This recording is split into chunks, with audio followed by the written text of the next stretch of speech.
Hello, welcome to ABW. Hello, welcome to ABW Live. I think that was right. I'm not sure. God help us. Yeah, it's a new era. Oh, geez, here we go. I put myself on mute and it comes off mute. I don't know the hell's going on. Here we go. Yeah, the first game of the Freddie era. Yeah, well, that was a torrid experience, wasn't it? First in the box, guys, we've got Daz316. Then we got a bag of dicks. Then we got And235100. Then we've got Michael Harneman, who smashes in with a donation, and he says Lacazette needs some time out of the team. It's time to free Pepe. Leno saved us from getting beat, and both goals were avoidable. Mustafi for the first was poor, and poor part back tracking back for the second. And also add, where the fuck was your midfield, to be honest, Michael? Because the midfield is nowhere in either the goal. Should have been stopped on the break, but there you go. We've also got Matthew Hudson. We've got Yasmini Amas. We've got Johan Cross. We've got John Bernstein, DataKLBC, Jonathan Watkin, MJL, and CL1082, Arsenio Wonga, Rudy Rastlos, Supercalifragilistic Expialidocious, Gunnar Dread, Rahul Bat, Don One, K-Man 1867, Tom Douglas, Junior Gunners there. Hello, everyone. Boom, boom, boom, boom. Right. Let's welcome him. He's been away a while, and it's bloody good to have him back. It's the one, it's the only, it's the bastard love child of Freddie Mercury and Saddam Hussein. It's Ellis Mel. Hello, El. Hello. Thank you for that introduction. I was half contemplating shaving it off, but I thought, considering I haven't done a single pod during the month of November, I thought I'd better keep it on just so people can see that I actually did grow one. As weak and pathetic as it is, but I did grow one. It's better than anything I'd have done, mate. That's for sure. That is better than anything I'd have done. It's good to have you back, pal. Good to have you back. Good to be back. Let's get straight into it. Is it lineups? Mustafi returns to the side. Kolasinac is in, Tierney on the bench, and no Pepe. What did you make of it? I must admit, my eyebrows did raise when I saw Louise and Chambers were going to be our two centre-back pairings. They're just, for me, both of them are the type of players or defenders that have a little brain fart every now and again. And I thought pairing those two together with both Chambers on the right and Kolasinac on the left was maybe asking for trouble, but it's Freddie's first game. You've got to give it to him. He's got a very difficult squad there. He's got a big job on his hands, but yeah, I was a bit concerned about those two being back there. Chambers, as good a defender as I think he is, I don't really rate him much on the right, and I think he was probably targeted by Norwich, and rightly so, not Chelsea from. And Kolasinac, well, we all know what Kolasinac is like. Getting forward, he can get forward, he can put crosses in, they're not the best, but tracking back, he's slow to get back. As for the rest of the team, I thought Aubameyang and Lacazette, they've got to start. Willock, I wasn't massively surprised. Obviously, Freddie's worked with a lot of the youth players, so he probably knows Willock quite well. So you can see why he's probably put a bit of faith and trust in Willock, and he did have an all right start to this season when Unai was playing him. And Xhaka, again, whatever's gone on the pitch or off the pitch, really, since his incident with the fans and being booed off, he probably is. It's not hard. Most technically gifted centre mid in terms of the ball at his feet, so you can see why he's probably gone in there. But it is what it is. Like I said, I don't think he's really got a massive pool of players to really mix things up with personnel. So that is what it is. But again, that centre-back pairing was my main concern for the day. I've got to be honest here. I mean, my main concern was the midfield. We've had a tough time of it recently, and to turn things around is difficult at times. Let's get into the game. We did have a bright start, okay? Even playing the ball from the back, we looked quite confident. We looked to go on the attack. You see a good attack in the first few minutes with Willock and Lacazette involved. Chambers denied after an Auber drive up the right-hand side. You know, we went for them initially, didn't we? Yeah, it was quite refreshing to see because we spent a lot of the past sort of 4-5 games just inviting pressure, no matter what the opposition seems to be, whether it's someone rightly or wrongly that we think lower than us or beneath us. We're still sort of inviting the pressure and the shots come. Whereas today we went from it from the off. Like you said, Chambers was getting a lot of joy going forwards down the right, linking up well with Aubameyang and Willock. I thought in the first half, maybe not the second half, but in the first half he was putting himself a bit. He was getting up there making runs off sort of Ozil and Lacazette, and obviously Lacazette was sort of getting into good positions up front. So yeah, it was nice to see. Obviously nothing really came from it, but in terms of sort of tactics-wise, I'd rather us go, even away from home, go for a team like Norwich in their position in the league, actually attack them, rather than sort of sit back and invite the pressure. I mean, in that first half, they, other than their goal, really, they only had a couple of sniffs at the goal because we had more of the pressure. The pressure was more in their half. We had a lot of possession. Again, the goals didn't really come, but like I said, Freddie's got a big job in his hands, really, to sort of get this team's confidence up. But I thought we started brightly, and that was good to see. Yeah. You make 79 smashing donation as usual. Thank you, mate. You and Michael are superb. Our football is not exciting, guys. What do you think? No, I don't think it was today. I was disappointed in the lineup. I was disappointed in the way we played at times. I think that they had a go. I thought they had a go, which was good to see. You know, but I think we've got a ways to go. It's not going to change overnight. Nothing was going to change in a couple of days. You know, people, I don't know, I've seen some of the stuff in the chat here, okay? Rudy Rostos mentions Chambers losing the ball 25 times. It's because he had the ball so much attacking. What I'd be looking at more, and what worries me more, is movement off the ball. Still, doesn't change, okay? When you've got no options, when nobody's showing for you, you're always going to lose the ball, okay? So, you know, it's one of those things where I don't understand what, you know, we want from them initially. Nobody's going to come in and turn this around overnight. Unfortunately, we didn't get the new manager bounce today. From set piece, we looked a bit dangerous. You see Hernandez clearing off the line from a Mustafi header from a corner. Yeah, you know, we were putting pressure on, weren't we?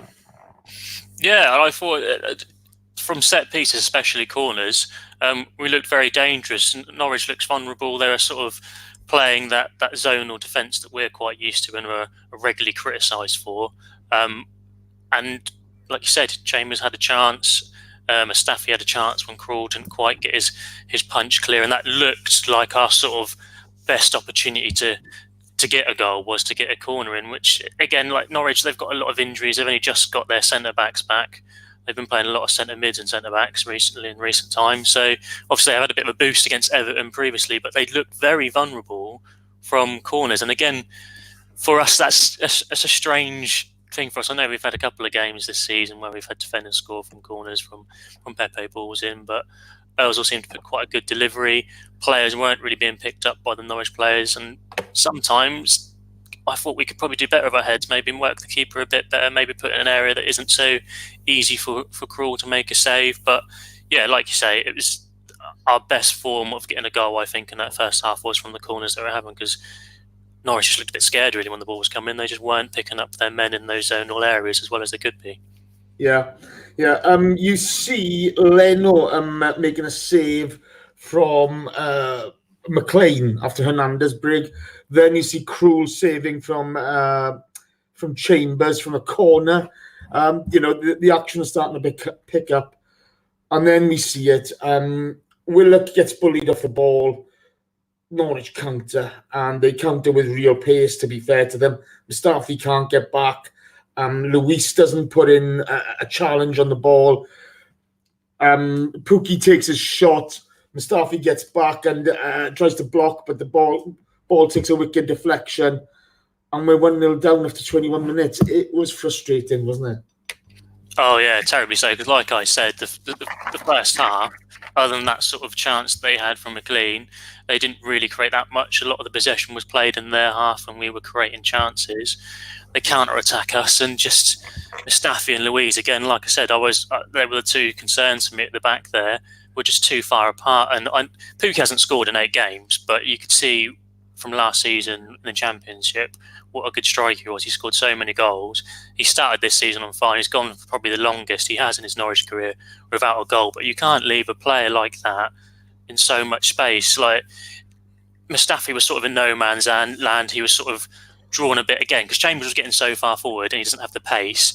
Sort of Mustafi was sort of half torn between going towards their left attack with Hernandez and not really marking Pukki, and then Luiz has to come across to try and get to Pukki and receive the ball, and it was just a mess really. They weren't close enough or tight enough to him. Yes, it takes a deflection of Mustafi, and you can say he was a bit unlucky, but at the end of the day, if you close him down, if you don't offer a striker like Pukki that much space to get onto his right foot, then he's not going to have that shot in the first place. So that was incredibly frustrating, and like I said, it's So bear with me now. I'm going to challenge you on that, okay?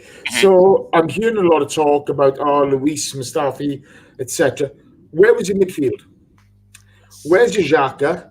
Where's your Willock? Okay, because nobody else has even got there. But if you ever look at that, if you go back to that chance, there's only really Pukki and Hernandez there. Yeah, my point is, okay, it's gone from we've won the ball. They've won the ball off us just outside their own box. Okay, surely in the time they've taken the break, and Hernandez has got pace. Let's not make any bones about it. Okay, the Willock gets bullied off the ball. There's no midfielder there to help the centre backs. No, there isn't, but they outnumbered him 2-1, so they really should have done better. Like I get your point. Our midfield is poor. Like I said, my main concern is centre backs. Your main concern is midfield, but there isn't really much more you can do with that midfield. Our midfield is what it is. With our centre backs, at least we have a few more options to sort of mess around there. Whereas our midfield is slow, and this is one of the WhatsApp chats with the guys that I play FIFA with. Everyone has just been criticising how slow and immobile midfield is. Yeah, Torreira likes to run around a bit, but he's not really that pacey or strong. Xhaka, again, he's so left-footed that he might as well just hop around the pitch. So if you put the ball on his right foot and close him down, he's going to lose the ball. Guendouzi, again, he's dynamic. He'll run around, he'll pop up in spaces. Positionally-wise, he's not that disciplined, but again, he's not the fastest there. So that is the problem when you're pushing that far forward, and if people break on us like Norwich are going to do, because for a change we weren't just inviting the pressure. The last few games we've sat back and we've invited people to have shots. Now it's changed with obviously implemented with what Freddie's trying to implement, a more attacking minded team hopefully, but that was also going to cause us problems when we get counter-attacked like Norwich were looking to do, because like you say, our midfield wasn't really there because they're too slow. I got to be honest, I thought Guendouzi was a lot better today than he has been, but he's one-dimensional. He's one pace. Okay, I thought Willock had an absolute stinker. I didn't see much positive from him today, which is a shame. I really like Willock. I thought Xhaka on the ball was great. Off the ball, non-existent. You know, I thought he was very poor, and I think that's something that Freddie has to look at. But I mean, that goal. You know, it's a mistake from Willock, but there's no help from the centre backs or the midfielders.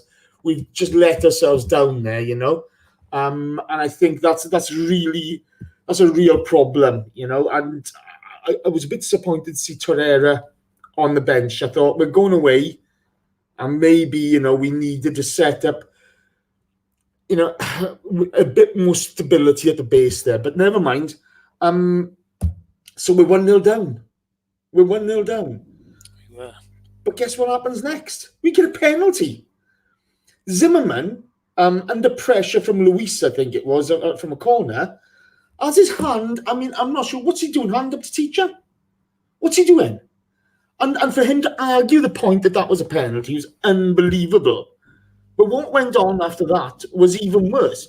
Krull, or Krul, or whatever you want to call him, I mean, he gets a yellow card for his antics and his gamesmanship. And Aubameyang goes to take the penalty. and he gets saved by Krul. Now, Aarons has broken into the box before the penalty's taken and then clears the ball. He's the first person to touch the ball after the save. So the penalties has to be retaken.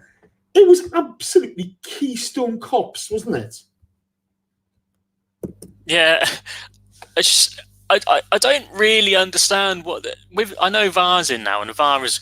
God, we could sit here, we could have a whole podcast about the issues with VAR, but you don't need VAR for the handball. It's clear as day. The referee's seen it. His hand's up in a natural position. It's a handball. Whether he's trying to claim he's been pushed by Luiz or whoever is besides the point. He's handballed it, so it's a penalty all day long. That's fine. But this whole thing about encroachment, which is in the rules, it's in the rules. You shouldn't be encroaching into the box when a penalty is being taken. You shouldn't, and it should be retaken if that happens. But for some reason, it's been happening for years and seasons, and no one's on a blind thing about it. Now all of a sudden, VAR's in reviewing every single decision. That's not the first time some decision like this has been made this season. No, it was a couple of weeks ago. Was it the Leicester game? I think Vardy had to retake one as well. Yeah, something like that. It was either last week or the week before. But it's a new phenomenon. I can't say that word. That seems to have come in with the introduction of VAR, and what needs to happen is players just need to go, look, they've obviously decided that we're going to adhere to this rule now, whether rightly or wrongly you disagree with it, but just don't encroach, and then it's not going to happen again. Well, Burgess has mentioned there, ref clearly signalled stay behind the line. They didn't, okay? And so they've got what they deserved. And I was pissing myself laughing at these web-toed fuckers at that point. Wait. Sorry, Al. Sorry, mate. I thought, the shit that was going on, the gamesmanship there, Zimmerman, Krul. On the second penalty, Aubameyang scores, and I thought, good enough. There's playing the game, there's a bit of sledging, but what they were doing was way, way, way beyond that, okay? I got to be honest, I'm surprised Krul didn't get sent off. He clearly deserved the second yellow, okay, for gobbing off, and it would have ruined the game, but if you're going to gob off like a twat there, you're going to get what you deserve. And I thought Krul was an absolute embarrassment today. That is very typical of Carrow Road. If you're a referee at Carrow Road and you make a decision whether it's correct or not against Norwich, you'll get it in the neck from the fans. They love a complaint, they love a moan, and I think obviously that must influence the Norwich players. What I would say though, regardless of whether it's a penalty or not a penalty, the first penalty that Albert took, I thought that was weak, that was poor. But the second one he took, even if Krul went the right way, I don't think he would have got a hand to it. But the thing is, the first one, he gave Krul a chance to save it, whether it's gamesmanship or him getting in his head or whatnot. The strike weren't great, and I think that is one of the things that does not concerns me about Aubameyang, because he's quality striker and he gets us so many goals, but his penalties can be a bit left wanting at times. But the second one, to do that after retaking it, because I'm sat there, I can barely watch it, so I don't know, fuck knows what it's like for Aubameyang. You've got Krul standing up and going, geeing up all the fans there going mental, and he just slots it coolly away, side net in, beautiful penalty. So it was good to see. Moving on, we see a Cantwell challenge on Guendouzi where he picks up a yellow card. He's gone over the ball. Should that have been a red? For me, it's definitely yellow all day long. It's one of those orange cards, if you can call it that. For me, again, it's an opinions game, innit? I thought he was overzealous. Guendouzi could have been quite injured, and it fucked me off that the Norwich fans were calling him wanker when he got taken off in the second half and being booed every time he touched the ball for getting fouled. That's like Stoke City mentality, isn't it? I got to be honest. I thought the Norwich crowd today were a fucking embarrassment to humanity. They really were. I'm getting a bit like this at the moment. I love the hostile environment, but for me, that's a red card all day long. He's gone over the top of the ball. I don't understand how it's a yellow, to be honest. If John Welsh was here now, he probably would say that Cantwell deserved a penalty for that. But it was just it was a horrible challenge. I think he could have got a red. I think he genuinely could have, but I can also see from the other point of view, from a non-Arsenal biased red tinted glasses point of view, how it wasn't a red card. It's one of, like I said, it's one of those. I don't think if a Norwich fan was being honest, I don't think they'd moan too much that he got sent off. But also, you can see how he's got away with a yellow. Yeah. It's a bad challenge at the end of the day. It is bookable, but potentially not a red. But again, like I said, that's Carrow Road. Like, that referee's probably got that in the back of his mind. He's been getting stick for however many minutes it's been for that game before he put the foul in. Like, it might just get into the head referee's mind and influence decision, which, rightly or wrongly, if you agree with that sort of behaviour or not, it has obviously worked. Well, you see later on, McLean on Guendouzi, off his feet. Again, that's a yellow. There were a couple of challenges. This was now a really hyped up game, wasn't it? I don't understand how McLean stayed on the park. I really don't. I can understand, for me, I'm talking with one eye, on Cantwell, but the McLean challenge, that was horrible. Yeah, again, overzealous. Could have potentially broken a leg, potentially, and it's just it's infuriating when the fans get behind players and boom and give them shit just for getting injured. It just pisses me off so much. Like, what do you want him to do? Like, not get injured? Like, you can't fucking help that your players come in and try to break his legs. Like, it's infuriating. That's Carrow Road, mate. That's what it's like. Yeah, I got to be honest. I thought McLean is a horrible little shitbag. He's the type of player you love on your side. When he's against you, it's it's one of those. It's really difficult. Okay, but I thought the McLean challenge was an absolute.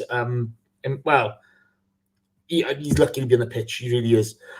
And then, oh God, Cantwell scores on the break. Chambers is up top with the ball. Nobody showing for him. Turns over the ball.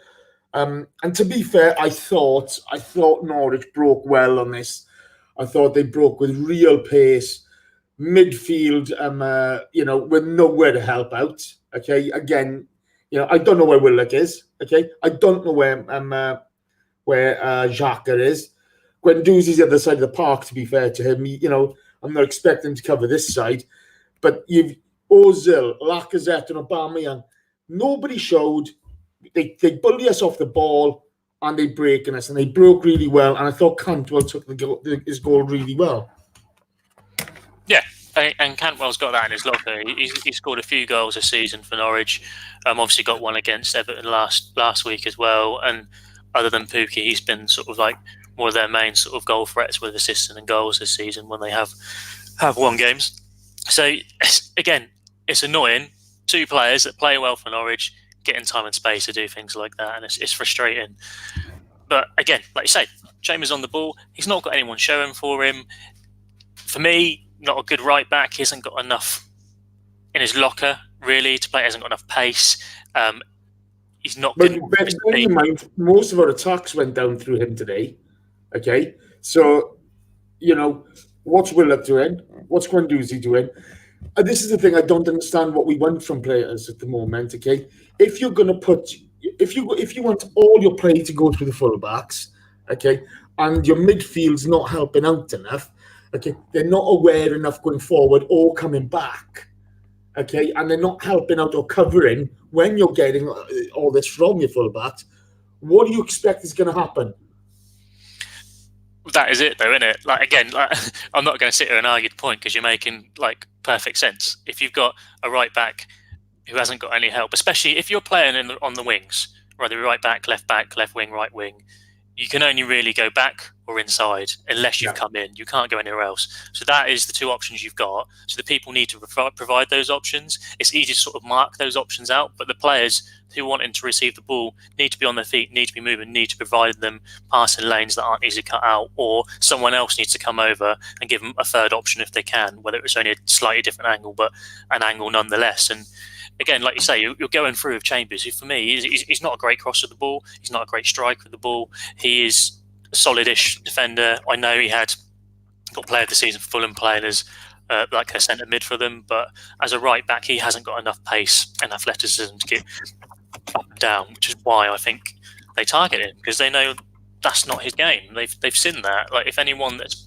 researched a bit of sort of Arsenal's defence and Arsenal's problems, they know that our defence ain't great, and they know that all our attack since Unai Emery's been in charge anyway, has come from the fullbacks and from the wing. So if you nullify that and also attack that, then you're going to get chances. And again, Freddie, it's his first game. He took charge midweek. He's not going to be able to iron out all these problems. But it's also quite difficult. I don't know if it's a player issue, if it's a coaching issue. I'm not really sure. With Unai Emery, you've got complete polar opposite in what you had with Arsene Wenger, who's a guy who's chopping and changing different tactics, changing different formations, doesn't seem to be confident in one formation, so he changes to another formation, doesn't know if he wants his players to play here or there. So they've never really got that cohesion. Hopefully, with Freddie as sort of interim manager, his job will be to just go, look, I want this team to play this way, I want you to play this way, and we're going to master the art of that. Whether that will be successful or not, at least it will hopefully give the players an idea of what to expect from where they should be and how they should play.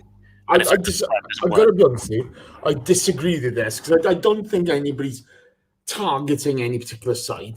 I think that's all that's happening is, okay, right now. So we are going mainly down the right-hand side today because Chambers is our main outlet, okay? Kolasinac didn't see as much of the ball, nowhere near as much of the ball as Chambers did. Of course, they turn the ball over. Their whole mantra is to just attack quickly. So the ball's on that side. That's the way they're coming down. It's not exactly rocket science, okay? But the problem you got is, you had at the base of the three, you had Xhaka, who's just nowhere near athletic enough to cover. Willock. There are a few players I thought were absolute dross today. I thought Willock was one of them. They weren't even involved in the game. I don't mind people making mistakes when they're on the ball, because at least they're trying, okay? But the bottom line is, okay, you've got to be on the ball to make it happen. I don't think we had anywhere near enough from Lacazette. Lacazette was dog shit today. I like Lacazette. Mesut was just bang average. Aubameyang, I don't know. I don't know what was happening. Oh, look, we got a prick in the box. We got a prick in the box. Who's this twat? Sorry. Apologies, listeners. Let's have a look who this geezer is. Oh, yeah. He's an absolute nobody. So, Jack Tear, you are a nonce. Take care. Good night. Goodbye. Nobody's going to miss you. Sorry, carry on. I don't think it was rocket science. I thought, it's a team, we went 4-3-3. We didn't really do it well. We didn't really, flourish in any way. I thought we had a go at times, but when your midfield is just not helping out anybody in particular, they're not helping the attack, they're not helping the defense. And I thought Guendouzi was better today than he has been in a long time. I really did think he was better than he'd been in a long time today. But it just didn't work, did it? No, there isn't much option to change other than putting Torreira in there and having a more sort of mobile player at the base of that midfield, protecting that fragile defence. I'm not sure what else you can really do. It's like you said, it's well known the deficiencies that all of our midfield have, and I think that is our main problem. Our defence has been criminally overlooked for years now, even before Unai Emery comes in. If you look at the defenders we've had in, what we've made do with the players we've brought in that have either been panic buys or players that haven't worked out. I know, again, it's an opinion, but for me, Luiz was another panic buy. They didn't really know who else to get. They've gone in for him. I don't think he's going to be successful. I don't think he has been successful. I don't think Sokratis is a particularly successful signing. I think his better days are behind him. Mustafi, not successful. Again, this is all opinion based, but I'd like to see anyone that could say any of those three defenders have been successful buys for us and have. Well, the problem is, mate, our defence has been awful, and you defend as a team. Let's get something straight. You defend as a team, okay? And we don't defend from the tip at the moment. We just don't. We don't defend from the tip at all. And there's a knock-on effect, that domino effect has hit us. So, we can talk about the centre-backs all we want, okay? we've got to get a style of play going, which everybody buys into and everybody is effective at. Okay, but and there's going to be a need to change some personnel, but you can't change the whole team straight away, can you? You just can't do that. Well, that is the issue.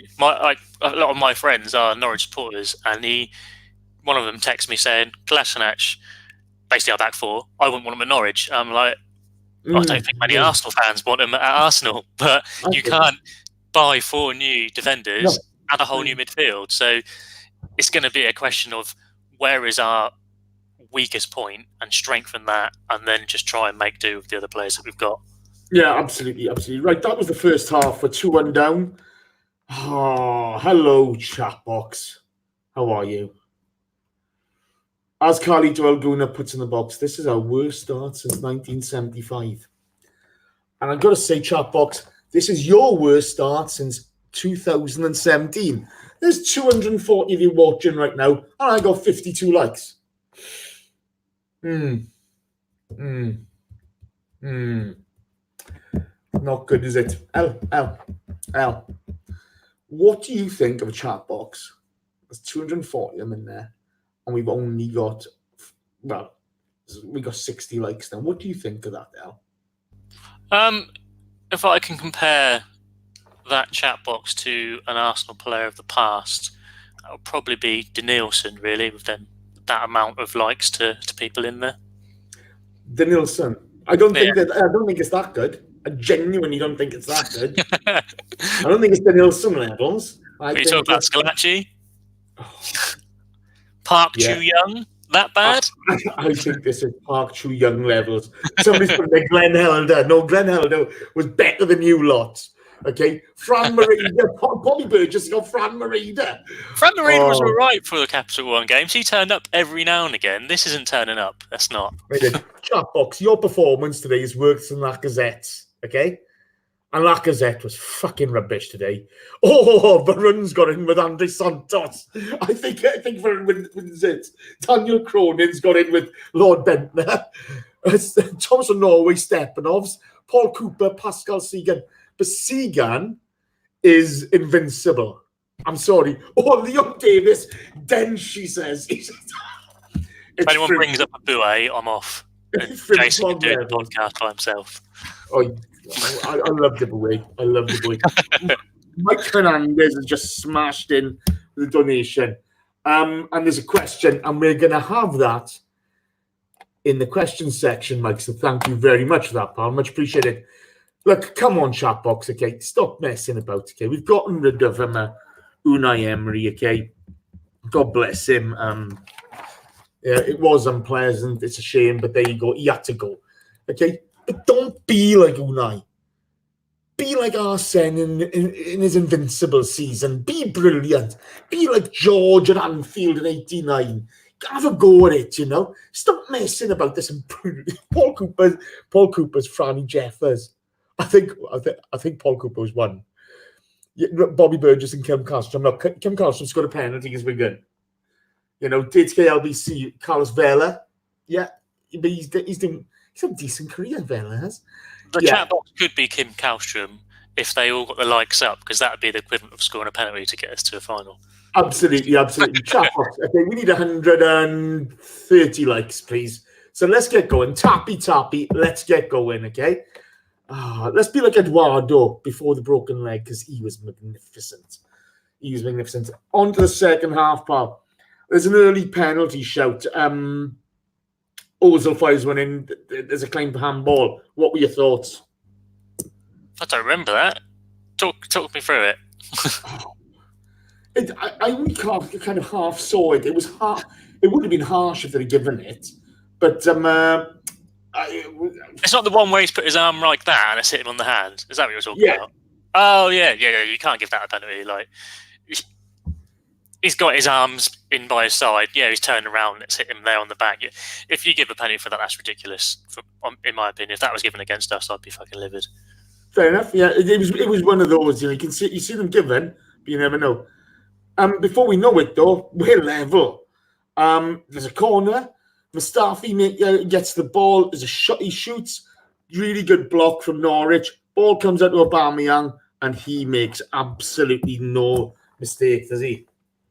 He doesn't. And again, like we were saying in the previous part of the show about the first half, our corners against them, they looked scared. They weren't marking, they weren't picking men up. And that looked like one of our best options to score a goal. And sort of half has done from then on. Like Mustafi, not really marked, gets a chance. Ball falls to Aubameyang. And he's still got quite a lot to do, really. He's got players closing him down. The angle is closing down on him, but it's just Aubameyang's just done what he does best. You put him the ball at his foot near goal, and he's going to score. And now my cat's trying to attack me midway through a pod. What are you doing? What's the cat doing? Get the cat off the computer. I can't hear you now. He's pressed mute. He actually muted it. He's a cheeky little shit, isn't he? Put some catnip down. Get rid of the cat. Oh, man. I'm not being funny. If it's not with Bergie, with Danny showing its backside to the camera, you've got a ginger cat. I can't believe it. It's the only ginger thing that I like, just to make that all clear. Oh, no, I've got a ginger cousin. So you having a pop at Josh? Well, not really. He can't help it. I don't dislike him because of his personality. That would be harsh. It's just the colour of his hair. I like it. I don't know. His personality is worse than his hair at times, isn't it? Unless he's been really dark, okay?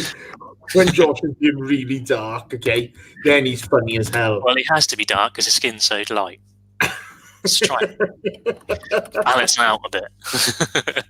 Yeah, it was great to be level, wasn't it? You know, I couldn't believe. You know, we were dangerous. We had enough corners, and we were going to talk about the shots ratio later. But you know, we were winning lots of corners. We were putting pressure on, and we were earning reward for that pressure. It's just a shame we couldn't keep the sort of a defensive shape solid. You then see, you know, it was a great goal from Aubameyang, to be fair, wasn't it? You know, with the penalty and that, he's starting to get back on the score sheet now. Yeah, definitely, and he's a proven goal scorer. That is what Aubameyang does. That's what we've seen him do at the club. If it wasn't for Aubameyang, I dread to think how low in the table we'd be. If it wasn't for Aubameyang and Lacazette's goals last season, we wouldn't have made it past the last 16 in Europa League. We rely heavily on him, to be fair, and luckily for us, he's not gone through a patch that Giroud used to go through, where he'd go 8, 9, 10, 11 games without scoring. He's just a proven goal scorer, and whatever chances he gets, whether they be few and far between, he will eventually get a goal. Yeah. Corey Austin, the magnificent Corey Austin's in the box, and he says it's a brutal sweater, but as far as holiday sweaters go, it's a 9 out of 10. I think he's talking about yours, not mine. Show the punters your sweater. I don't know what you're going to say then. Look, it's Arsenal. It's an Arsenal sweater. There you go. 1st December, get your Arsenal Christmas jumper on. Oh. It's a few seasons old now. I don't know what the new one looks like. I'll tell you what, Paul Alvis, we'll have a good answer on that one later as well. We'll try to get to all your questions, guys. At the moment, I've got to do everything because Ellis hasn't been on the show for a while, and it's great to have him back. But he's not looking for questions. No, you're not, do you, El? Fuck, I miss. Well, it's really hard to unmute myself because I keep switching between all the windows to try and copy and paste, and then you talk to me, and I'm like, oh shit, I've got to get off here and then go on there. I've posted one in there. K-Man's in there. I tell you one thing, I miss John Welsh. Pete Colson says, hug Ellis. That's great, mate. We love Ellis. I miss that now, and you can hear me tapping away. Good man. You see Leno make a great save from McLean.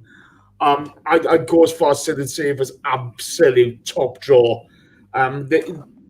Norwich have broken on us really quickly, really well. But thankfully, Leno is up to the challenge, wasn't he? Leno had a very good game. Yeah. Again, another podcast that I'm in, there was a bit of a debate about whether he's top 4 quality goalkeeper, and I think he is. And the argument that one of my other friends gave was, well, De Gea, with how poor United have been, has kept them in games. And literally, this is like a case in point where Leno has kept us in a game, no matter how poor we've played. And again, you've got the thing with he's had so many saves because we were put under so much pressure because we are shit at defending, but he still has to make those saves, and he has at times this season. Probably, I know we had a lot of draws, but we could have had a few more losses if it wasn't for the saves that he's made for us. And again, today is case in point. That was a quality save that he's made there. The ball was changed direction. There was another one that took another deflection that he saved, and it's just, we need someone like that. And for what he cost, there's not really much. Was it 10 million? I don't know. Probably more than that. Leno 35 million. Was he 35? Yeah. Oh, but yeah. Well, it's cheaper than the 50 million that a lot of keepers have been paid for by the likes of City and Liverpool. So we've got a good player on our hands there. We just need to put a decent defence in front of him, and that would help us a lot. Yeah, well, it's to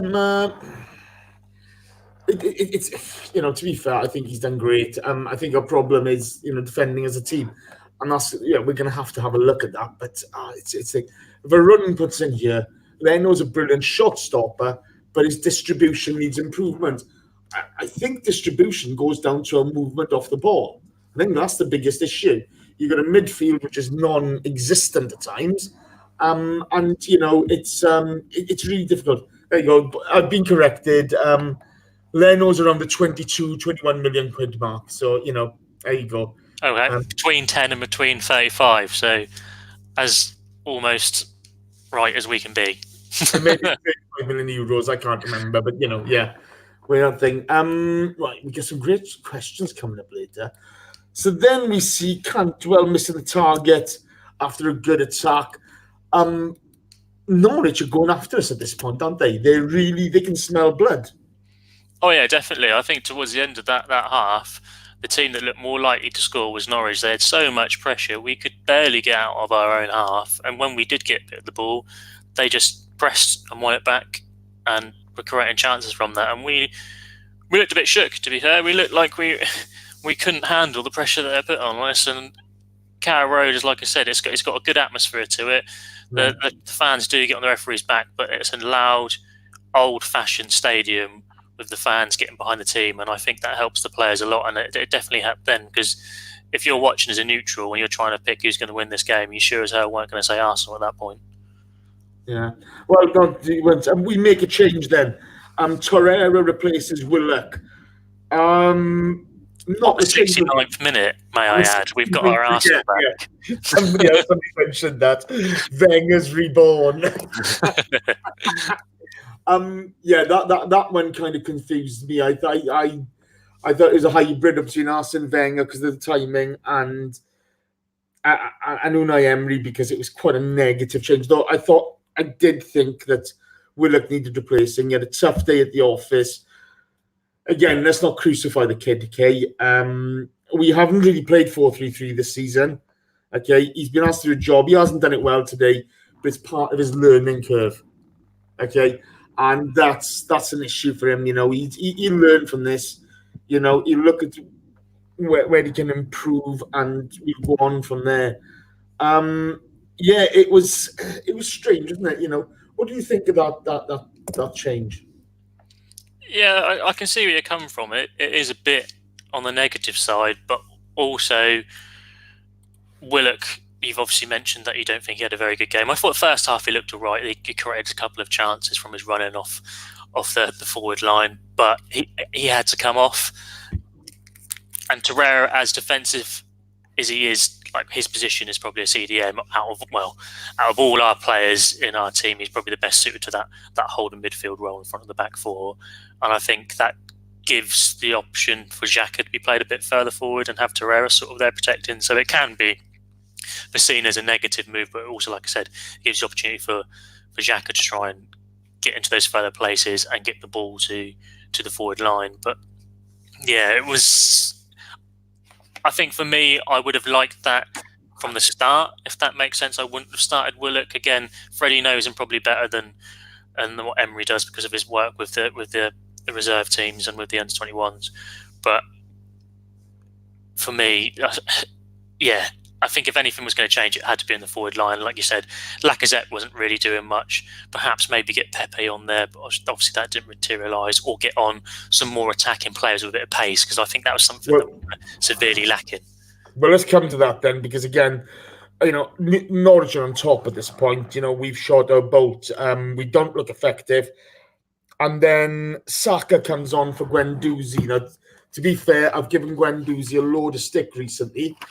I thought Guendouzi was probably the best of our midfielders today because he wasn't in that deep role.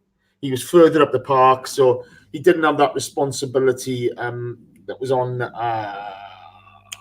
Xhaka. And he's hardly brilliant, but I thought he was decent today. But Xhaka coming on, I mean, we've got £72 million Pepe on the bench. And Xhaka, I mean, talk me through it, El, because I'm confused. I'm just as confused as you, Jason. Again, the whole Freddie link, he probably knows him better than he knows Pepe. But when you paid that amount of money for a winger, you probably think he should be coming on rather than the youth prospect who's only played sort of a handful of first-team Premier League games. I know he had a period at the start of the season, didn't he, when he was getting a lot of game time and Pepe wasn't getting a look in. But he's obviously fallen out of the team because of his performances. He's a kid. He's 18. He's 18, okay? And I've got to be honest with you, I genuinely... when I say this, I'm trying to be even-handed and fair, but I thought that was a poor move from Freddie. I really did. I thought, you're looking at an 18-year-old kid going into a really dangerous situation, and Xhaka had an awful time today.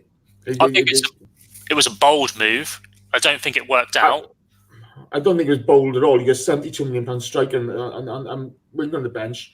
Do you not think it's bold to go, look, I've got this expensive player here, but I believe in... I think he sold another river today. I think if you look at Saka's form in the recent couple of months, okay, it's been bang average. Okay, his initial form when he came into the team was very, very good, but he's 18, he's learning, and he's had a tougher time since. And you're putting him into, we're playing another bottom three team. Do you realise we've drawn 2-2 with all the bottom three teams so far this season? Okay. I didn't realise that. Yeah, all of them 2-2. Okay, so you're putting you're putting Xhaka in a position which is kind of no win for him, and the poor bugger struggled to perform because the team weren't performing, and I thought that was, I thought that was poor from Freddie. I got to be honest with you, I love Freddie. I'm not gonna send him down the river here. He needs time. It's not going to be an easy fix for anyone, but I thought that was bad. I thought that was poor from him. I really did. Right. Okay. So let's move on. We nearly create a chance through good closing down, and we did press today. We really did press today. You see Aubameyang forcing and others forcing Kroll into a turnover. We couldn't take advantage of it, unfortunately. You see Aaron's blocker and Ozil sort of Cruyff shot. Then Ozil with a really weak ass shot to it's saved by Kroll. It wasn't good, was it? And then you get McLean and Kolasinac having handbags. What was that even about? Sorry? What was that even about? Like, Kolasinac got in his face. McLean tried claiming handball, and Collar took offence. There's all this bit of putting your heads towards each other. Yeah, people claim for shit all the time. The players don't just suddenly go apeshit and tell them to fuck off. Right? Just get on with it, mate. I'd have rather it if Kolasinac should just deck the twat. I really do. They were in the penalty box. But it was one of those. McLean, I got to be honest, I've taken an instant dislike to him.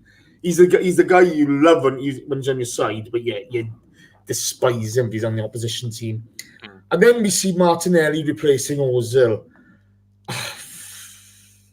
Too little, too late at this point, wasn't it?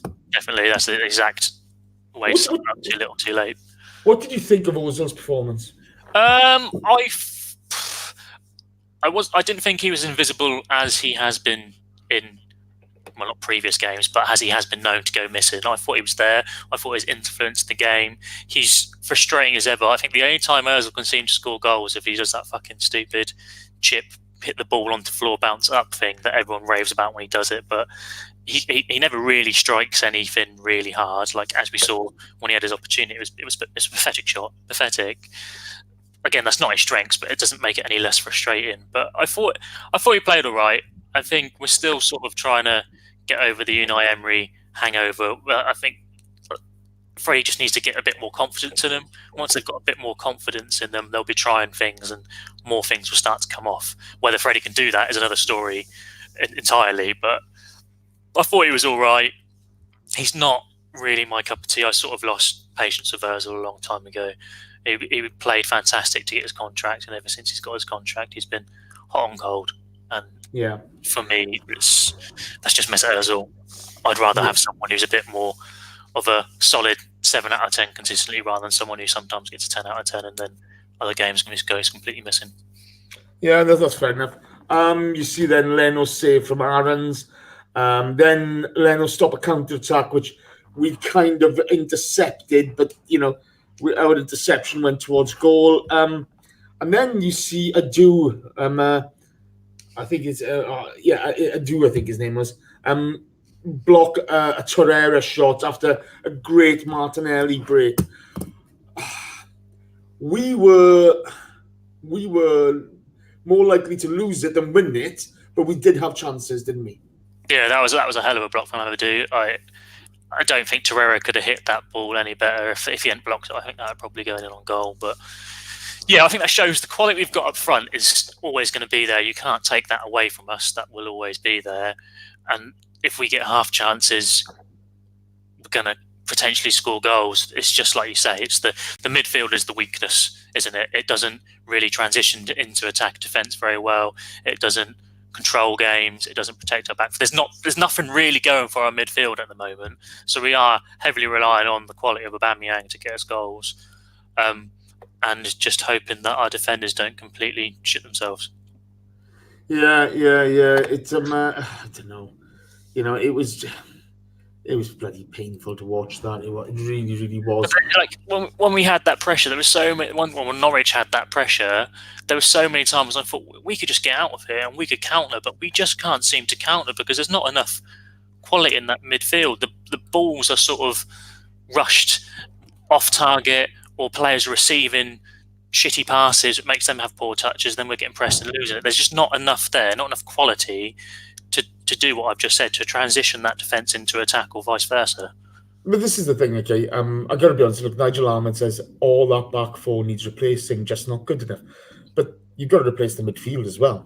I've got to be honest. I see Chambers getting grief here today, and I'm confused as to why people are giving him grief, because there's zero support for your man who's taking the ball up.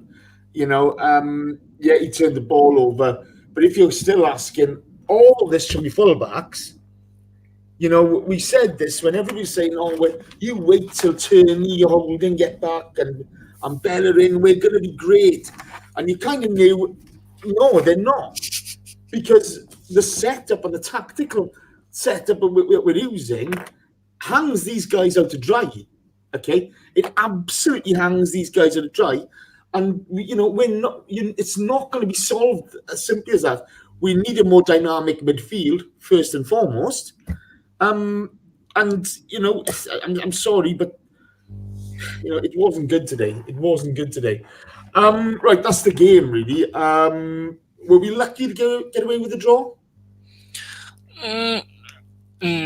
No, I think we deserved a draw. I think we've done enough. I think we could have lost. Don't get me wrong, but we also could have. I think it's a fair result on the balance of things. I don't know what the stats were, but it felt equal in terms of shots. Let's give you some stats here, okay? Right. So we had 60% of the possession. Yeah. Shots. We outshot the team. Well, hey! Norwich 15. Progress. Yeah, Norwich 15, us 16. Okay. Shots on target, we lost this one. 8 to Norwich, 7 to us. Corners, we had 12 as opposed to Norwich's 7. Fouls, 8 and 10. That could have gone either way. Do you know what I mean? So that's a big change for us recently. We haven't had 30 shots on target. It's 30 shots against us, which thankfully, that's what's really frustrated a lot of us recently. You couldn't see, that changing. So at least there's some change there, and it's tangible. Yeah, definitely. On the frustrating side is the fact that it's sort of damned if you do, damned if you don't. Because Unai Emery's obviously failed, but tried to make us a bit more defensively solid by having more bodies back there and giving up more possession to try and counter, I suppose, but it hasn't worked. I think our strength is definitely our attack, but there's always going to be a weakness because when we turn over the ball, the midfield isn't there to protect the defence, and defence isn't good enough to defend. Yeah. But if you're going to pick on one thing, you need to at least play to your strengths, and I think our strengths is attack. And if Freddie can get that into our heads, we'll definitely win more than we'll draw. Yeah, Chelsea in disguise is beginning to annoy me because he's spamming. But he's not been an arsehole, to be fair to him. What? He's he's one of your lot. He's from Norwich, so to be fair, he's been quite tidy in there. Here we go. Let's get into questions, okay? Now, Nigel Ahmed turns on and says, Bellerin holding Mavropanos Tierney. What do you think? Can't be any worse. But, Hector's been catching it for his last couple of performances. Tierney's caught it for his last couple of performances in the Premier League. Mavropanos, fucking hell. That's a guy who's way overrated, who has hardly played for us. And Bobby Holding, his last couple of appearances haven't been great either. I think this is more down to setup than personnel at the moment. And until somebody comes in and sorts out setup out to allow our players to succeed, I don't think, you're just going to see more poor performances, coming on top of each other. What are your thoughts, Al? I think I disagree slightly with the personnel. I really think we, as Arsenal fans, overrate our players. I think there are some quite bang average players in our team. The formation or the tactics doesn't help them. Certainly doesn't. But I still think even if we were to get our whatever way of playing spot on, I still think there was always going to be a weakness on the defence, because some of the things that our defenders do, yes, it's amplified because they're under more pressure because they're not being protected, but some of the things they do are pretty fucking stupid. Like some of the things that, again, Xhaka doesn't build. Yeah, but I'm sorry, they're forced into that because we're not defending from the top, are we? Yeah, but you got to see, like, Mustafi today, he's just fallen over. And Xhaka can't get anywhere near him. Like this, there are some times when some of our players, I think, are bad players. It doesn't matter how much coaching they're going to get. I don't think they're going to improve. Yeah, well, I got to be honest with you. The problem is, okay, all that's happening is we're losing the ball up top, okay, because you haven't got that attacking midfielder who's coming to clear things up, okay. Then we're compounding on those errors, and we're never, ever actually, there's never a point where it stops. Do you know what I mean? Before you know it, they're on top of us, or, having a shot on goal. It's really, really difficult. And it is, and I don't think we'll ever really get the right answer, whether it is a tactic or a personnel thing. We'll never really know, because when one of those things start to improve, they'll both sort of improve. Because if you've got a world-class holding mid or a world-class centre-back in there, regardless of what tactics or what coaching you're having, that's just going to improve the team anyway, and vice versa. If we get a world-class coach who drills the shit out of players, that's going to improve them and make those players look a bit better than what they are. At the moment, I think we probably are worse than some of our parts, definitely, but I don't think our players are as good as a lot of our fans think they are. Well, we're going to find out, don't we? We really are. Chat box, 84 likes. You're taking the mickey. 130, please. Let's get going. Tappy. Don't be like Chelsea, London only team. Don't be like him. Don't be like Casanova, who's beginning to annoy me, though he's not being a dick, so I can't have a go at him. And, you know, and what, to be fair, he's taking part. I'm liking this guy, wherever he is. He's, I may not agree with him, but he's been all right. Right, Julian Salmon asks L, if results don't improve or get worse, how long would you give Freddie? Would you look to stick with him no matter what, because you're not going to get our first choice or second or third choice managers mid-season? His job is to steady ship. I'm not expecting miracles from Freddie because this is his first proper full-time coach as a first team in the Premier League. So I'm not expecting miracles. I'm not. If we get him, then yeah, thank fuck for that. Would be amazing. I don't think we are. If it was to get worse, then yeah, we probably have to look to get it in. And if our first choice isn't available, we need to start getting our second or third choice in, because something will have to change. Because if it gets much worse, well, it's not going to get to the point that we're that bad that we're getting relegated. It's just going to get to the point where top four becomes completely untenable. At the moment, we're 7 points adrift. That's not completely untenable. That can be clawed back. Whether Freddie can be clawed back easily. That can be clawed back easily. Yeah, of course. Yeah, it's a long way. Yeah, we're in December. There's a hell of a long way. But like I'm saying, like if it starts to get worse, you've got to look at the period and think, how long can it go for before that gets to the point where you think, fuck, we need to make a move. And I personally, that's what I'll be like. If Freddie can steady the ship, if he keeps us within that 7 point touching distance or better, then by all means he stays there to the end of the season and we get in whatever coach we need to. If that coach, our first choice coach, no matter who that might be, I'm not naming names, if they're available before the end of the season, then get them in, because the sooner the better, in my opinion. But if it is getting so bad, then yeah, potentially we need to start looking at. It's difficult, isn't it? Because you can say, don't carp into the shit out of it. What? Don't carp into the shit out of it. It's difficult. Isn't it? You've got to say, I'll mention names as an example. This is not who I want. Say you want Brendan Rodgers, but you know you're not going to get him to the end of the season. Do you? And it starts to get shitter. Do you then go for your second choice, which is fucking knows Pochettino or whoever, and then get them in, and then think actually to the end of summer we probably should have just waited for Rodgers? Yeah. It's difficult for me. I'd probably just stick with Freddie to the end of the season, because if we don't get top four, it's just another season missed out on top four. As long as we're not sat there in fucking the relegation battle, then yeah, keep him there, and then get whoever we need in the summer. Michael Hardeman's just smashed in the donation and he says Mavro isn't even registered in the 25-man squad. Correct? Yeah. So, you know, I mean, this is the thing. You know, we all overrate players when they're not playing, and that's a bit of an issue. So I'll take the next question, and it's from Julian Salmon again, and he says, do you think if Leicester fall away a bit this season, we should then go for Brendan Rodgers during the season? My attitude towards him has certainly changed, and maybe he's the man we need at the moment. To be honest with you, Julian, if that's the man that we think the club think the club want, or the club think he's the right man for the job, just go get him. You know, for all this business of why would he leave Leicester, all this nonsense, this is the Arsenal. Okay? You know, I'm not going to go on about it's a different type of knock or any nonsense like that. We have more, you know, we have more funds available. We're a bigger draw. We're a bigger club. Okay? If that's who they want, go get him now. Don't piss about. Don't mess about. Go get him. Bring him in.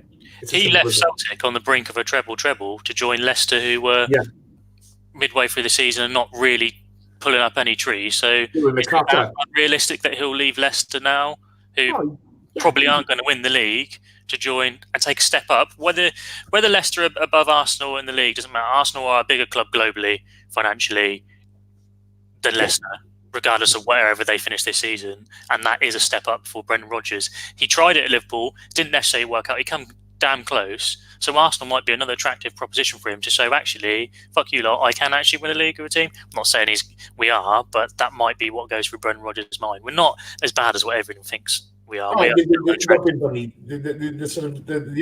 the attitudes of them are a bit skewed up. I don't get it, you know. The reality it's like a mind meld going on with a lot of people. You know, no disrespect to Leicester, but this is the Arsenal. It's different. Right, K-Man 1867 asks L, who would you, what quality manager would you want to manage these players? again, I can't remember who asked the question. Was it Julian Solomondo who said about Brendan Rodgers? For me, we sort of scoffed at him a bit. People even called Emery the Spanish Rodgers, and we scoffed at him. But the way he's turned around that Leicester squad, for me, shows that he's got a chance of it, and I think he'd be a good manager for us. Like I said, he came damn close with Liverpool, and I think a lot of people, if I can bite your hand off to see Arsenal come second, even not win it, but just come second, they bite your hand off to actually compete for the first time in years. And yeah, for me, I think it's probably Rodgers. I like the name of Allegri, but I'm not sure if he suits our club. And as for Pochettino, just a pure fact he managed Spurs just rules him out of my head. Yeah. Fred, on next question. Sorry, I just got one last one from the box. Mike Hernandez, when he donated, thank you, Mike, your star, says, is 4-3-3 the best formation for this squad? Personally, I would start Torreira in midfield over Ozil and attack. Tappy, he says. I'm not sure. I look at the personnel we've got, to be honest with you, Mike, and I think with the pace of Pepe, etc., you've got Saka, you've got Nelson, you've got Aubameyang can play on the wing. I do like a 4-2-3-1. I really do. Whether that's the right one for us, I'm not sure. Freddie's going to have to find out on the training pitch. I think 4-3-3 in certain games solidifies us and means we don't get outnumbered in midfield. But Freddie's got to look at these guys. They've got to have a blank slate with him now. I know he's been training them coaching them obviously with Unai all season, but he's now the man in charge, so it has to be a clean slate and go from there. But let's wait and see what happens. In your 4-2-3-1, which is your preferred formation, who plays in your 2, your 3, and your 1? The 2 at the moment would be Xhaka and Torreira holding. Mm-hmm. Okay. The 3 is Pepe, Aubameyang, and Lacazette up top, with Ozil in the role. But I can happily swap Ozil for Willock. Okay. I'd happily swap Ozil for Ceballos at times. Okay. And I'd happily swap Lacazette. Like Lacazette today was fucking awful. So I'd happily swap him for Aubameyang and bring on Nelson or Saka. That doesn't matter to me. But I just think when you look at the talent available to us, that looks to me like the best option. But I could be wrong there, couldn't I? What about you? Yeah, it's difficult because I know we've just sat here and basically bitched and moaned about our midfield, but I think Aubameyang and Lacazette on the pitch together, it's unbalanced. I don't know, like Lacazette wasn't great today by any stretch of the imagination. Aubameyang was, so do you want to play him up front? But then if you take 2 of them out, who fills in the wide roles? Do you want to try and shoehorn someone into the left, maybe play a young guy like Martinez or Xhaka on the left, or shoehorn Ozil out to there? And then obviously Pepe is best suited on the right for me.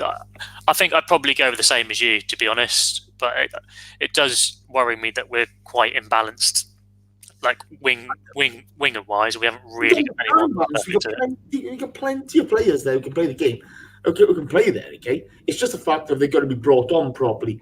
And unless you've got that spine up the team, okay, that you can rely on, it don't work.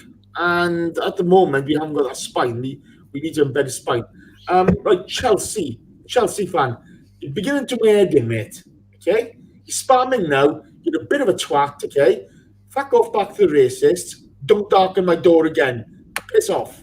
Sorry, listeners. But he really began to annoy me. Okay. Right. Okay. So back to the next question. So Carlito Alguna asks, are we beyond redemption at the moment? Does it really matter which manager we have with this squad? Is that for me? I'll take it. There's nobody else here, pal. I don't know. You might want to answer a few instead of just. I'll answer that for you, actually. Go on. Okay, then. No. All right, glad we sorted that one out. No, we're not beyond redemption. Unai Emery, it was sad to see him go on a human level, but on a terms of our team functions, he had to go. He should have gone a while ago. We all got to be honest there. So I don't think we're beyond redemption. The squad is weak. The damage has been done mentality-wise. But we're not beyond redemption at all. If football can change around in a matter of games, and if Freddie gets a good run together, then the mentality will increase. If he starts to stamp his ideas onto the team and the team accept that and the players accept that and enjoy playing that way, then he could turn it around. And the same goes for if a manager comes in January or if a manager comes midway through the season. We're definitely not beyond redemption. There are some good players in here, and there probably is a way of playing that the team can use to get success on the pitch. It's just about accessing or tapping into our potential and playing the best way we can and getting a good run. I absolutely agree with you. I don't buy all this, we're out the top four. I don't buy any of this nonsense. I don't buy this nonsense that our players are shit. I don't buy it at all, okay? I just think, we've had a lack of cohesion. We've had a lack of stimulation for these guys. There's, they haven't been enabled to perform by Unai. I think, Freddie needs to sort of pull it together for them. We need to have a fresh approach with them. We need to instill some confidence in them. You get a 3 or 4 game winning streak, which is easily done. I know, look, we've drawn with the bottom 3, 2-2 with all of them this season. So that's not great. But we have some quality footballers at this club. I think Lacazette, was awful today, in my opinion. He can contribute with goals. Everybody can, okay? These are better players than they're actually showing at the moment. And that's the problem. But that's down to good coaches to get the best out of them. Once, if you put a 4 or 5 game winning streak together, it changes the makeup of this league very, very quickly. Paul Alvis asks, how is Luis still playing in this team? He's the... I don't even really know. He's the best of the bad bunch. The thing that works in Luis's favour is he has been at successful clubs and played well. He might well be getting to the end of his career and he might be on the down, but he has shown to be a good player more than Mustafi has, because he's only played for us in Valencia and neither have been massively successful. Sokratis games unbeaten. What? Mustafi and Pepe went 17 games unbeaten. Did we win a trophy then? At that time, yeah, they won. They won the FA Cup, though. He wasn't in the team. He was injured for that, wasn't he? Well, there you go. Yeah. But the FA Cup wasn't to do with anything from them 17 games undefeated, was it? But what I'm saying is Luis has got medals and trophies to back him up and has actually played well. Sokratis has done all right for Dortmund, but again, we bought him, again, similar to Luis. We both bought them swords towards the end of their playing days when they're on the downturn. He makes mistakes, but so does all 3 of our defenders. I think at the end of the day, I don't really know. Like you say, without the spine, without the protection in front of them, it doesn't matter who the fuck we put in that centre-back position. They're probably going to make mistakes because they're put under a tremendous amount of pressure. Yeah, it's this thing, isn't it? People talk about the Georgie Graham back 4 that was the greatest back 4 ever. That back 4 finished 12th because the midfield in front of it was awful. You know what I mean? At times, and this is the thing, you have to look at the team in a holistic manner, and they really need some. They need to change their mentality. They need a bit of confidence at the moment, and that's really got to happen. Joseph Masek asks, is it now confirmed that the Kronks are the problem at the Arsenal? I want to stay away from the Kronk issue if I'm really honest, because I don't see how what's happening at the moment is their fault. They've employed people to do a job. We spent money in the summer.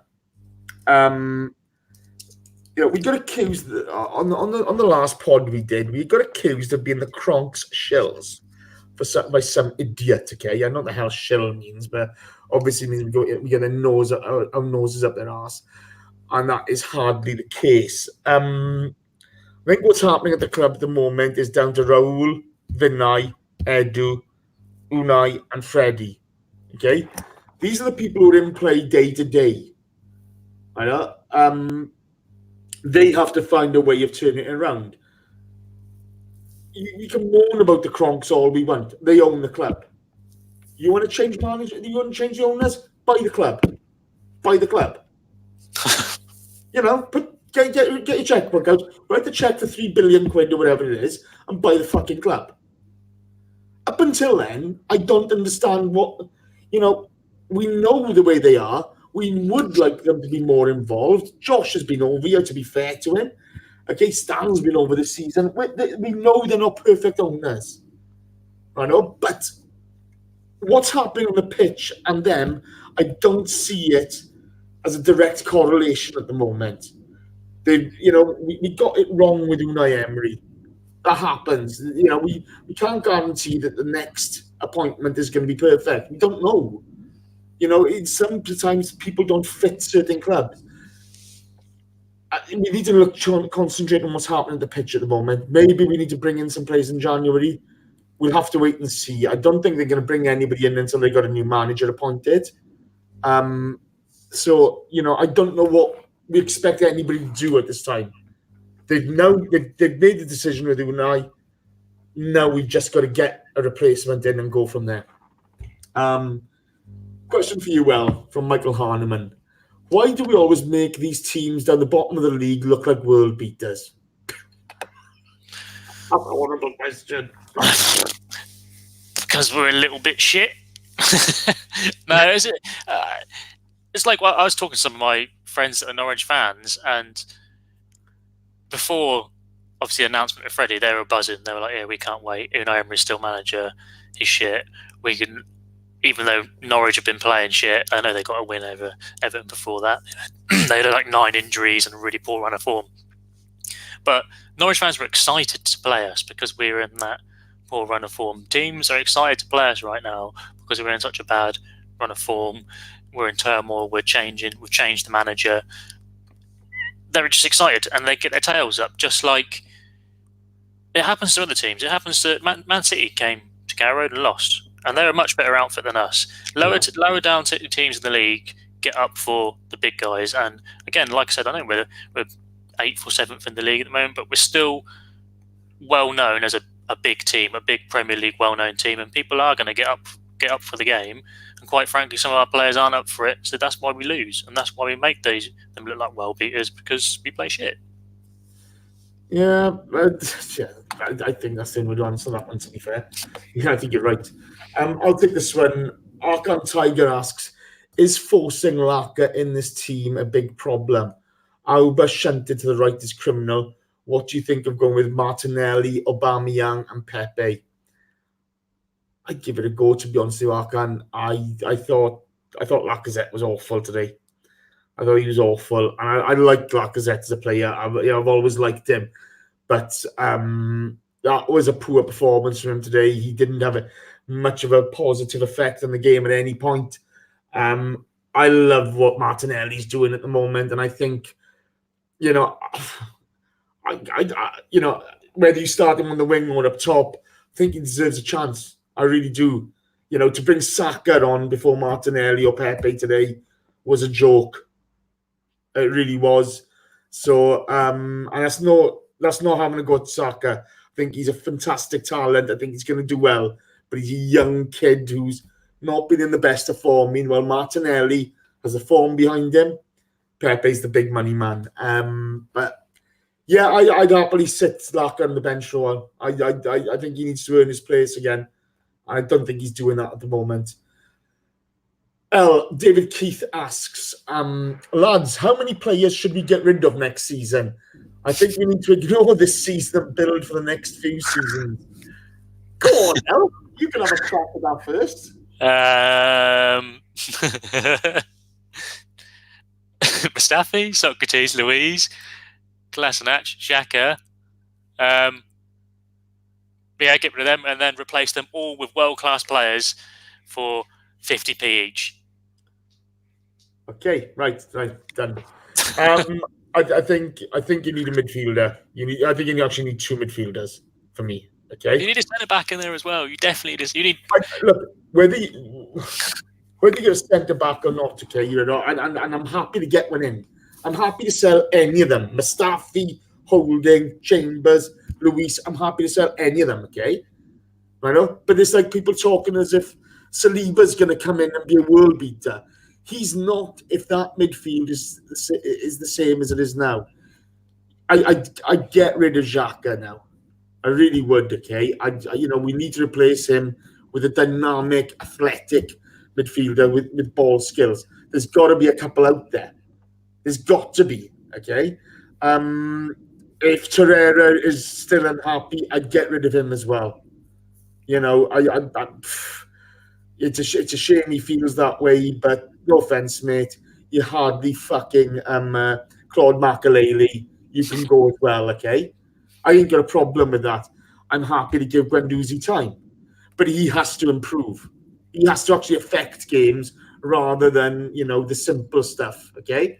You have to have a positive impact on games. But Guendouzi probably would improve if you put one of those players that you've just said you want next to him, an athletic, and this strong character. No, I totally agree with that. I think we have to look at what's our ambition and the way we want to play. Let's bring these players in, okay? But I don't think we're going to have more than 4 or 5 going in and out, and that's the truth of the matter. So. People want the whole back four gone, great. Well, then you're screwed up on where else you can strengthen. We need to develop from the academy system, from the under-23s, etc. We need to get really good quality, and if we can find a couple more Martinellis around, I think we'll be okay. Daniel Cronin asks, I just want a yes or a no, okay, from you, Al. Will Freddie still be managing the team on the 1st of February next year? Yes. Okay. All right. That's interesting. You? I'm not sure. Genuinely not sure. You said yes or no. Not sure is not an option. Sorry. Yes. Yeah. Okay. Yeah. Pete Colson asks, I was convinced that Freddie would start Pepe. And the Pepe needs to be shown more love. Do you think there's an issue there? Yes and no. Yes, he hasn't set the world alight since coming to us. The price tag has probably put some pressure on him. The system doesn't work in his favour. But you've got to think Freddie's also trying to work out how best to play this team. And if you've got a player who's potentially low on confidence, not fitting the system that was put in place, it's probably best to sort your system out first and then chuck him in, rather than chuck him in and then try and see what works best. Okay, I'll go with that. Pete Colson asks again, and this is a horrible question. After one game, you must decide, do we give Freddie and Pepe a 3-year contract or bring in someone else? Choose, fools. Bring in someone else? Yeah, bring in someone else, sorry. Bringing someone else. Corey Austin, I'll answer this one. Corey Austin asks, what about selling Lacazette to fund a move for Zaha and playing Auba centrally?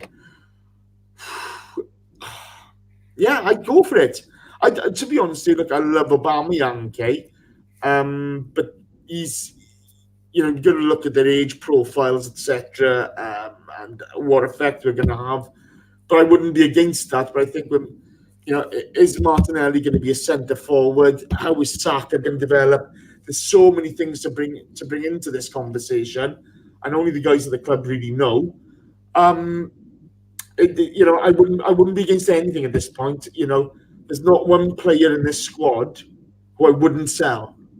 What I do have an issue with is if we were letting them go for nothing. That annoys me. But I'd sell any of them. But we've got to then bring in real quality. Or let them go on the cheap. Sorry? Or let them go on the cheap. Yeah, Get exactly. a good deal for them. Yeah. Especially if they're in a good contract currently. Adam Chamberlain asks, how much do you realistically think we need to spend on the defence? Realistically, yeah, with whatever funds we may or may not have available to us, 50 million at least. minimum. Whether that's all on one decent centre-back or some cover. But again, like you said, we need to get into, or at least, our spine needs to be fixed. So it depends on where we finish on it in the league. If we manage to get top 4, then we'll have that money available to sign a quality centre-back and a quality centre-mid, because I think we need both. I know you think we probably need 2 more centre-mids, but I think if you've got a quality centre-back and a quality centre-mid in there, then we'll see a big improvement in the squad. So I'd want at least 50 million spent on the defence and probably another 50 million spent on the midfield, but we probably can't afford to do that. But hey-ho. I wouldn't disagree with you. But Orpheus Jones asks, can we discuss why everyone seems to think we have to play both strikers? Pick one, play Ozil behind with actual wingers on the wing. Now, we addressed this when we talked about our setup and playing 4-3-3. I think that's I think it's a really good point, because I don't think they both need to be on the park at the same time. I don't think they're looking good as a pair. Okay, I'd love to see them on the pitch at the same time, but we have to then get a formation that suits the pair of them. And we didn't look good today, did we? We did not look good. No, and you've also got the added fact, if you start one on the bench and you bring them on for, say we go for like Martinelli on the left, Aubameyang through the middle and Pepe on the right, or some variation of that. If you take off one of those guys and then bring Lacazette on after 60, 70 minutes, and those players have they're all pacey, they've all got pace, they all can run at players and scare defences. If they've been doing that for 60, 70 minutes, and then you bring on Lacazette, who again didn't have a great game today, but his hold-up play is probably a bit better than Aubameyang, and he is, when he gets into those positions in the box, he is a good finisher. If he's then running and playing against a tired defence, then that also helps in your favour as well. So I think it's something to keep in mind. And also, if you're playing both of them and one gets injured, you then haven't got a backup. So if you're only playing the one and one gets injured, that guy comes in for the other one. There's another option that helps. And I think at the moment we seem wedded to playing both of them. When we first signed Aubameyang, we didn't play both of them, and we were desperate for them to both get into the team. Now it seems to flip the other way, where we're stuck playing both of them. And now it's actually, should we probably play one? But there is no right or wrong answer. You just need to play whatever best suits the team at the time. Yeah, I think the big thing is we're not creating quality chances. If you look at today's game, one from a penalty, the other one from set piece, and a blocked shot at that. We need to concentrate on the creative aspect of our game. And when you've got nothing much coming from midfield, that's a big issue for you. I guess the question is, does dropping one of those two help us create more from midfield? Yes, I think it would. Yeah. I think you've got to have that pace at the wings, but be this wait and see. That's it for today, guys. Only on 97 likes. That's pathetic. That's absolutely rubbish. Chat box. Your Unai Emery's. You're absolutely. I can't be bothered anymore to chastise the chat box. That's how bad it is. El, great to have you back. Thank you ever so much, pal. Much appreciated. It's great to be back, and thank you for having me on. And thank you, Norwich Internet, for not being shit. Thank you, Norwich Internet, for not being like the chat box. Massive thank you to the chat box, actually. It's been some really good discussion in there. It's been interesting. Sorry we haven't got through all the questions, but we'd be here all night if that was the case. Huge thanks to Michael Harneman, Unique79, Mike Hernandez, and again, Michael Harneman for the donations. They will all go to Movember because young Ellis here, Josh Daw, the Colonial Cannon, Shredder, and Danny the Ballsack GFP have they've drawn facial hair, so I don't. Do you want to know the up-to-date amount we've raised before Josh gets his doubled? I don't know. Go on. £717. Excellent. I'm going to chuck a tenner down Josh's boyfriend's later as well. So thank you, guys. It's been great. 5-star iTunes reviews, please. Come on, let's get to it. Choppy. Some nice 5-star iTunes ratings would be great. Sean just comes in the box and says, Jace, What's your opinion on Royal Sunday?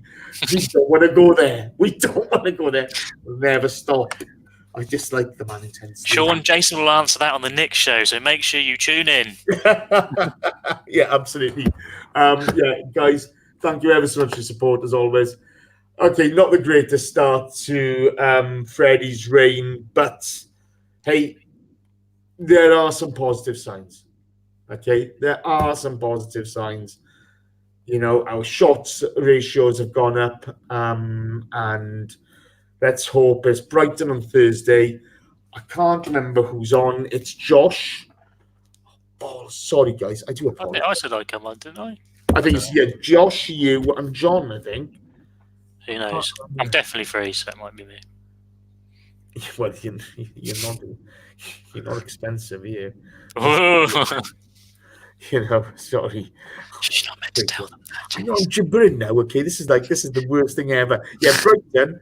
No, it's Josh. Yeah, it's me, you, and Josh. I'm going to have to get somebody to cover for me. I don't want to do that. Just don't want to do it. I've had enough. I really have. Listeners, thank you ever so much. You are brilliant as always. 5-star iTunes ratings, please. That's it, guys. Jace, switch this shit off.